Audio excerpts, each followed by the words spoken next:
La maladie d'une personne n'est pas forcément visible de l'extérieur. Une eau claire n'est pas toujours potable. Un corps humain présente plusieurs orifices et pores qui ont pour rôle de dégager ou d'absorber des éléments utiles ou inutiles pour notre organisme.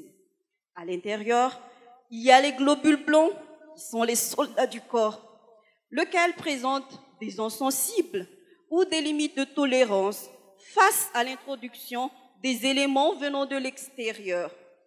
Un cours d'eau présente le même fonctionnement que notre corps.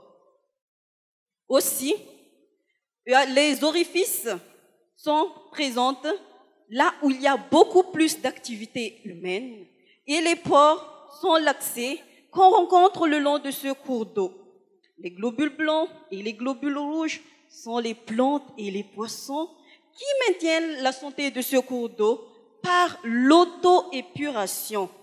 Mais si les microbes ou les pollutions qu'on jette dans l'eau atteignent un niveau assez élevé, ces agents épurateurs et protecteurs risquent de s'affaiblir de plus en plus face à la pollution physique, chimique et biologique de l'eau, entre autres liées aux déchets industriels, fécaux et hydrocarbures.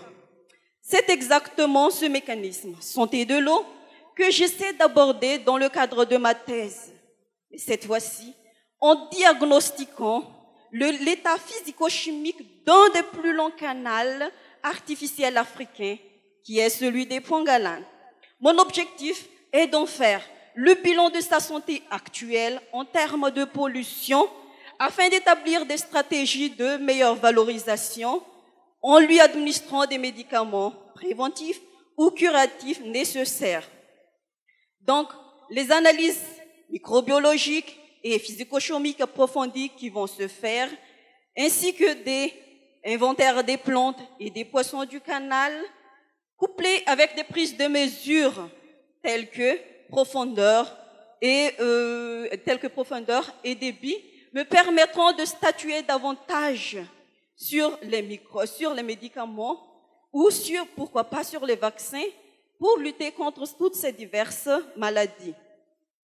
Voilà, en 3 minutes, les tenants et aboutissants thèse de